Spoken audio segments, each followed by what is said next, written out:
Hello, how's it going? My name is Hugh Delaney. I am a software engineer at CodePlay. I work on the CUDA and HIP backend of the Intel SYCL implementation in the compiler and runtime libraries.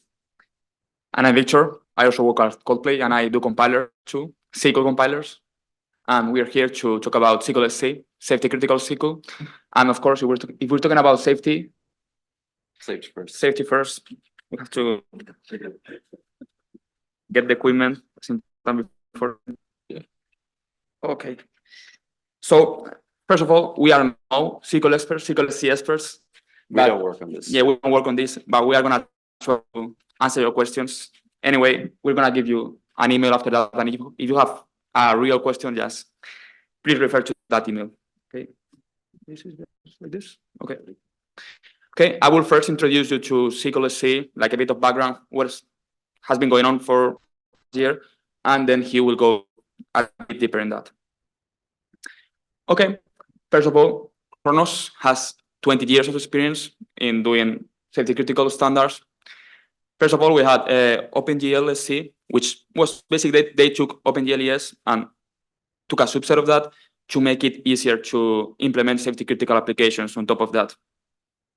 Then we have an extension for OpenVX, and they basically took a similar approach. We also have Vulkan SC. So we already had 3 Khronos standards for safety critical systems. And now it's time for SYCL, of course. And we're going to take the same approach, take SYCL, make it simpler, and make it easier to build safety critical applications on top of SYCL. These are the chairs of the SYCL group. We have Verena Beacon from CodePlay as a chair. We have Andriy from Intellias as the spec editor, and Leonidas Kosmidis from Barcelona Supercomputing Center, who is the outreach officer. Again, if you have questions, I'm sure these people will be able to answer you. We will try to do our best, but these people know better. The working group already has a bunch of members. In addition to Intellias, CodePlay, and BSC, we have Mercedes and Mobileye from automotive, and representing aerospace, we have Collins Aerospace. Okay, we're talking about safety critical, but what is safety critical and why do we need SYCL? Okay, a system is safety critical when a failure or something going on like not well will result in death or harm to people. There are safety critical industries which implement these systems, such as automotive, medical, or nuclear. And often they have specifications, but certifications, and your applications must fulfill some kind of requirements. You also have different certification levels, and the higher the level, of course, you have to put more effort into that. This not only is engineering effort, but you also have to pay for certification, so this is expensive. So if you have like a language that can help you like make it easier to certify, save money, that's always good. We're talking about functional safety here. When I talk about safety critical, it's always functional safety. This is safety for the whole system. This is a property of the system, not only of the language. So it includes software and hardware. We're talking a lot about language safety in the past few months, but here we're talking about safety of the whole system. And what this means is that you have like identified the risks, you have assess the risk, and kind of done all that you are expected to do to mitigate them, so that when you deploy your system, everything goes well, nothing is wrong, and no one dies or is harmed, hopefully. Okay, but why SYCL? Why do we need SYCL? We already have a bunch of safety critical languages, right? Well, safety critical industries have identified that there's an AI boom going on, right? And they want a piece of that. They want to take part of that. For instance, in automotive, you have people wanting to implement autonomous behavior there. And yeah, the answer to that is you have to go heterogeneous. You need a lot of compute power, and that's where SYCL kicks in. So basically, the idea is to take SYCL 2020, cut down some features, make some modifications to make certification easier, and well, create a new standard. The standard will be simplified, robust, and deterministic. This is important because this means that you will get deterministic results. So if you execute a bunch of times, you will get the same results, but also performance, deterministic performance. So you almost more or less get similar or really much the same performance. Okay, more or less, I hope that you know after this what is SYCL about, but what is it not? What is SYCL not? Okay, it will not tell you how to implement a safe application or guarantee that your application is safe. It will not tell you how to implement a SYCL runtime, a safe runtime, or guarantee that it is safe. It will not tell you how to apply industry processes or standards, and it will not be certified. And of course, we're talking software here, so it will not make your hardware safe. But it will be compatible with all of the above and will make life easier for you. And again, if we're talking about ease of implementation and ease of certification, that means saving money. So that's always great. And now I hope that more or less you got a good introduction, and Q is gonna get a bit deeper. Thank you, Victor. Thank you very much. Yeah, so disclaimer, I am not part of the safety critical working group, but I'm going to represent what they've been doing in the last, say, 12 months or so.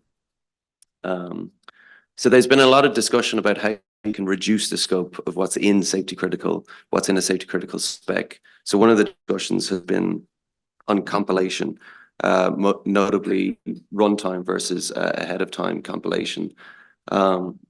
So in order to have a certified application, you need to certify everything that's going to happen at runtime. Compiler is part of your run stack. This gets incredibly complicated. So the working group have essentially decided to focus on ahead of time compilation instead of going through the hassle of trying to certify an online compiler. This is one of the main things that the working group has been discussing.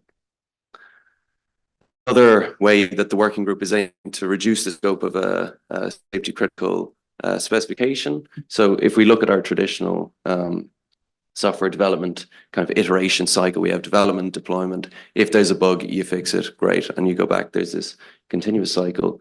With safety critical application, you have certification in the middle to make sure that you're catching any bugs that you can before you deploy. Okay. The thing is, there are some things that are used in these deployment steps of the cycle that are not, development steps of the cycle that are not needed for deployment. So we've said that the things that we use only at the development stage, they don't need to be certified by a safety critical specification. So things like profiling support, things for developer experience, these don't need to be certified. And obviously reducing the scope of things that need to be certified makes things cheaper to certify. So as well, the stream class, which is used for debugging, kind of printing out from kernels, that's not needed in deployment. So we don't need to certify that. That's good. Okay, other discussions. Our colleague has been talking a lot about determinism and sources of determinism and non-determinism SYCL code and C++ in general. Dynamic memory, thorny topic. The time that it takes to get a dynamic variation for a memory manager is non-deterministic. So a safety critical application wants to avoid this as much as possible. Obviously, this eliminates a lot of flexibility in your code. You need to declare everything statically. It makes your code more difficult to write and maintain. So potentially there's a trade-off to be had between determinism and flexibility. But these are things that the work group is discussing. Another source of non-determinism in C++ is exception handling. Exceptions in general, they take a non-deterministic time in most implementations. There are research projects where they have deterministic exception handling, but in general, we can't just lift these things into our compilers, into our runtimes, whatever. So these are things that the work group are discussing, how to balance determinism, I suppose. There's been a lot of outreach as well. Micah Wong, Nevin, who's here, and Verena did a great panel discussion at CPCon. I recommend you all tune in for that. They're the real experts on this matter. Also, Eric has done some great talks, both on the behalf of the working group and on his own behalf. He does great talks, so I really recommend you tune into some of his, some great stuff on air handling and why do we bother. Very interesting stuff. Yeah, so just a quick rundown of the ecosystem, what's happening out there, how are people engaging with the safety critical ecosystem. So Tom's already introduced the IWOCL Foundation. The working group has been discussing essentially how can a safety critical application use these in a safety critical way? Do we need to have safety critical versions of all of these libraries and all of this infrastructure? These are open discussions, so they're not sure how this is going to work necessarily. So AutoSAR as well is a partnership of big automobile companies. They have a safety critical software stack called Adaptive, not to be confused with Adaptive CPP. And SYCL is going to their heterogeneous acceleration and that kind of thing. So SYCL SC will be potentially critical in that software stack. So they're very interested in what's happening in the SC space. And I think that's it. Yeah, so again, get involved. If you're working in a safety critical industry, you're developing safety critical applications, involved with the working group, reach out. We'll put you in contact with the right people as well. So any questions?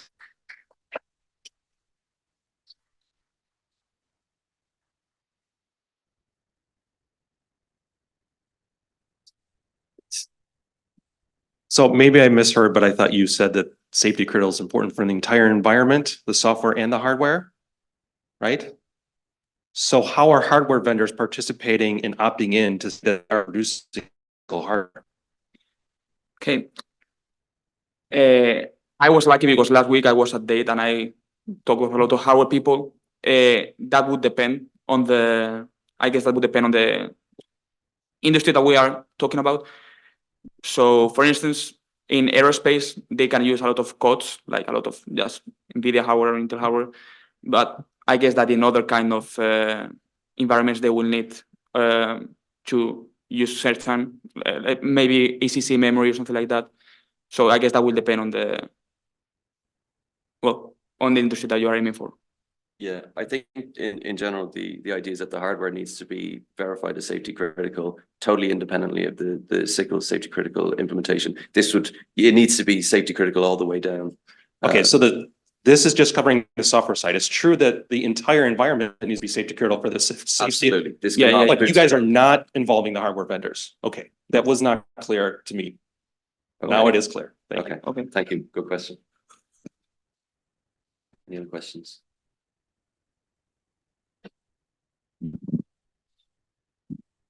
Thank you. You were mentioning that SYCL exceptions are not deterministic in execution time.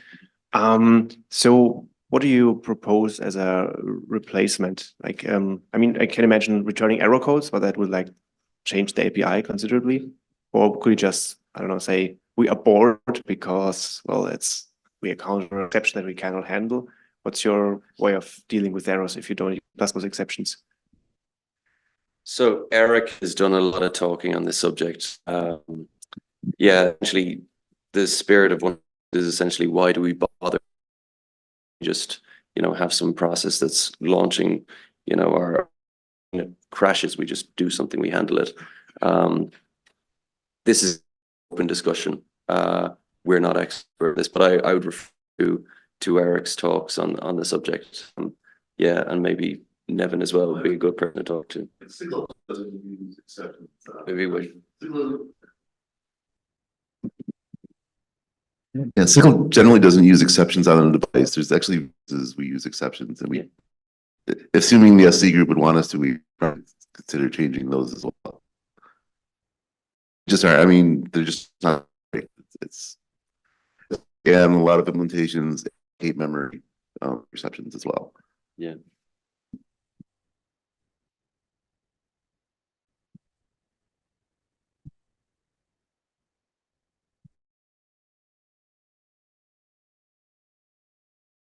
recommended rather than bringing the compiler into the picture. Isn't that kind of maybe going against the performance requirement you have with respect to safety criticality, meaning compile my kernels, I might increase my application, right? Because at first initialization time of my application, maybe I will. So my initialization time on the first time will probably be. Is that a problem? Is what I think I'm trying. And I know I'll cache it later for subsequent users, so it will not happen always. But my first initialization time of the application when I'm doing the offline compilations might be higher. Is that a problem? Is what I think I'm trying to understand.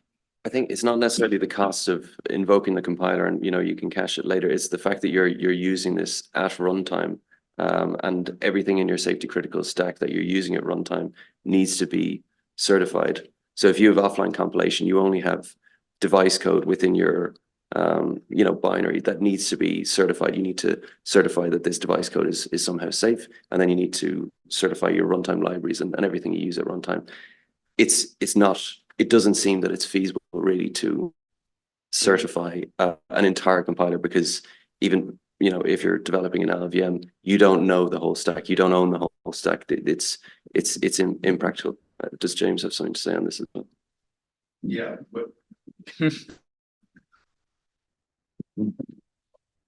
What you described as offline compilation sounds suspiciously like online compilation. In the offline compilation flow, there is zero compilation happening at runtime. So there's no initialization that does the initial compile. Like, it's all done at the developer's machine and then deployed fully compiled onto the hardware. So you're just loading your kernels and running them. There's no JIT stage or anything. Just as the importance for usually in safety critical is determinism. And so absolute performance isn't important. So if having the lowering happening can get some additional optimization, that would actually be bad, because you want to know performance is the same every time. So compiling ahead of time, you have the same instruction flow every time without somehow somewhere the runtime compiler and changes some performance behavior. Yeah, thank you. Thank you very much. Both. And if you have more questions about safety critical SYCL, then do reach out to these folks during the conference, but also the people that are running the working group that were on the slide.